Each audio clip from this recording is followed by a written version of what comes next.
Rais William Ruto sasa atalazimika kuendesha shughuli zake za serikali katika ikulu zingine nchini baada ya ikulu ya Nairobi kufungwa ili kufanyiwa ukarabati kwa miezi miwili ijayo. Jumba hilo lililojengwa miaka 116 iliyopita na wakoloni halijafanyiwa ukarabati wa kiwango kama cha sasa tangu ujenzi wake, na ukarabati huo unatarajiwa kugharimu mamilioni ya fedha, kama anavyoarifu mwanahabari wa masuala ya siasa Emmanuel To. Ikulu ya Nairobi, jumba ambalo limejengwa katika shamba la ekari 700, limekuwepo tangu mwaka 1907. Kwa zaidi ya karne moja, jumba hili halijafanyiwa ukarabati wa kina, mara kwa mara shughuli zikiwa za kupaka rangi na kutia nakshi tu. Hata hivyo, siku chache tu baada ya sherehe za Krismasi za mwaka uliopita, jumba hilo limesalia lenye shughuli za nyuki, wahandisi na mafundi wakizamia ubomozi na ujenzi upya wa baadhi ya maeneo katika jumba hilo. Kulingana na baadhi ya wandani ikuluni waliozungumza na runinga ya KTN News, ikulu hiyo itasalia karakana ya ujenzi kwa kati ya majuma 6 na 8 kabla ya Rais William Ruto kurejea tena humo.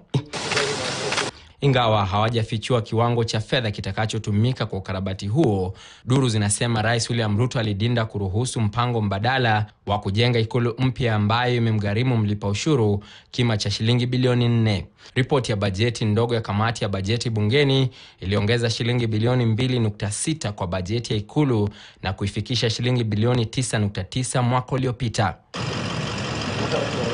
Baadhi ya mabadiliko ya ikulu ni ikiwemo ujenzi wa ukumbi wa mikutano utakaokuwa na nafasi ya hadi watu 1000, ikulu ikisema hii itaondoa gharama ya juu ya kuagiza mahema wakati wa mikutano mingi ya ikulu. Picha hizi za Rais William Ruto na kiongozi wa Sudan Rapid Support Forces Generali Hamdan Dagalo zinaonyesha baadhi ya sehemu ya sura mpya ya ikulu. Eneo hili jipya pia lina ofisi 3 ambazo rais atakuwa anafanyia mikutano na viongozi wa kutoka mataifa ya nje. Kuna sehemu ya kupigia picha pia. Zulia hili la kisasa pia limewekwa likiwa na nembo ya muhuri wa kitaifa unaofanana kwa karibu na mfano wa ikulu ya White House Marekani katika ofisi ya rais ya The Oval. Kwa sasa Rais William Ruto amelazimika kuwa mkimbizi wa ndani kwa ndani, akihamishia shughuli zake katika ikulu ya Nakuru alikotolea ujumbe wa mwaka mpya, na muda mwingi akiwa katika ikulu ndogo ya Eldoret. Wandani wa rais wanasema rais atakuwa na hudumu katika ikulu ambazo zina ukaribu na atakapokuwa kikazi. Baadhi ya ikulu hizo ni ikulu ya Mombasa, ikulu ndogo za Eldoret, Sagana, Kisumu, Kakamega, Kitale, Rumuruti, Cherangani, Mtito Andei na Kisii. Duru pia zinasema ikulu ya Mombasa itafanyiwa ukarabati baada ya ikulu ya Nairobi. Haya yanajiri majuma machache tu baada ya Rais William Ruto kutangaza kwamba atapunguza bajeti yake ya ikulu katika mikakati ya kupunguza matumizi ya serikali. I'm going to adjust my budget again.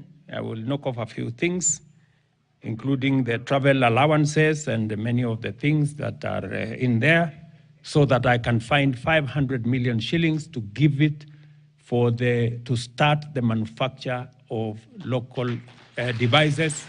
Emmanuel To, KTN News, Nairobi. Taarifa hiyo ya Emmanuel To ambayo kwa undani imeelezea kwamba Mheshimiwa Rais William Ruto sasa amesalia kuwa